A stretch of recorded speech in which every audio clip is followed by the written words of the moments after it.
Bonjour à toutes et à tous, je m'appelle Philippe Pfeiffer, je suis auteur et conteur.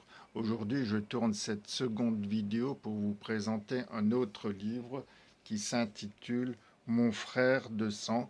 C'est un conte fantastique. Donc le voilà. Et comme d'habitude, c'est un livre qu'on peut acheter sur Amazon ou chez moi au prix de 8 euros.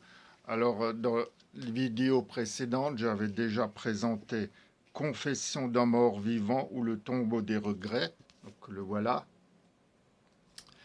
C'est un hommage au cinéaste George A. Romero que j'apprécie bien, notamment La Nuit des Morts Vivants de 68.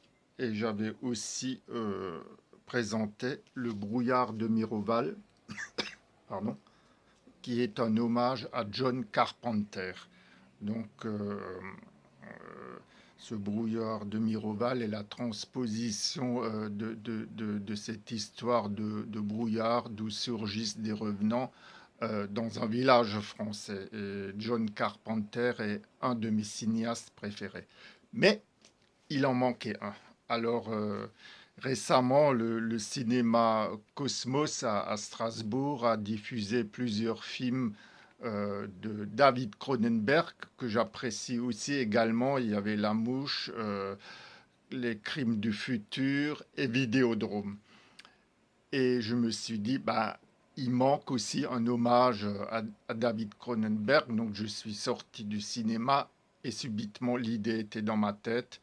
Il fallait étoffer l'histoire, il fallait la créer, il fallait travailler le texte. Donc ça a donné Mon frère de sang, qui est un hommage à David Cronenberg, au cinéaste de films fantastiques, dits d'horreur. Enfin bon, pour moi c'est un peu plus que ça. Donc pour présenter le livre, je vais vous lire la quatrième de couverture. Après Confession d'un mort vivant, hommage au cinéaste George A. Romero, et Le brouillard de Miroval, hommage à John Carpenter, tous deux maîtres du cinéma fantastique, voici Mon frère de sang, qui est une référence à David Cronenberg. Ce texte explore subtilement le thème central du cinéma de David Cronenberg, le pouvoir de l'esprit sur la chair. Tout en conservant son originalité, l'auteur tisse les sujets qui lui sont chers. L'absurdité de la vie, la différence, la solitude, le repli sur soi et le rapport aux autres. Ici, le lecteur ne doit pas s'attendre à un déluge de scènes sanglantes, ni même à un pastiche des films de David Cronenberg, mais plutôt à une plongée psychologique dans l'esprit du personnage principal. Le côté fantastique ne prend tout son sens qu'à la fin de ce récit plein d'ambiguïté. Donc, mon frère de sang présente un personnage qui souffre d'obésité, qui est très malheureux. Et qu'est-ce qu'il va faire? Il va essayer de créer un double de lui-même, donc une sorte de golem.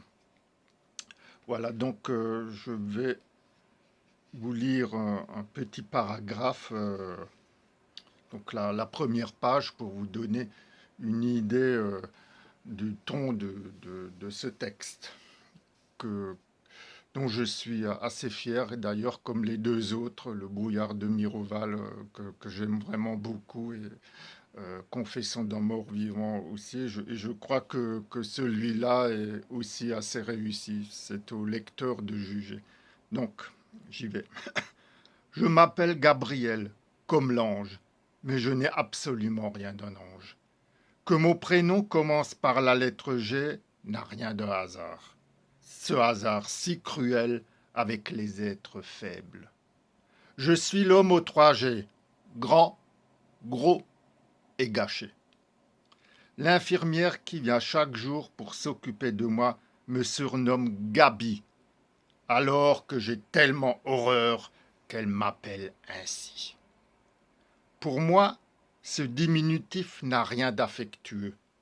Diminutif est un mot exprimant parfaitement ce que je veux dire. Chaque fois que l'infirmière m'appelle Gabi, je suis rabaissé, diminué précisément, ce qui est cocasse pour un gros. Je lui ai pourtant dit à de nombreuses reprises de m'appeler Gabriel.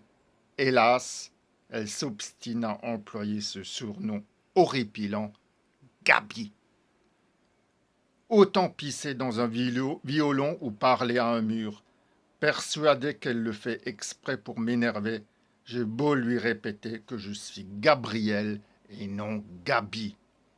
Rien n'y fait, la salope persiste. Je hurle, Gabriel, Gabriel, appelle-moi Gabriel, nom de Dieu. Voilà un extrait du livre, donc disponible sur Amazon ou chez moi. Je vous remercie de votre écoute. Je vous dis à bientôt. Au revoir.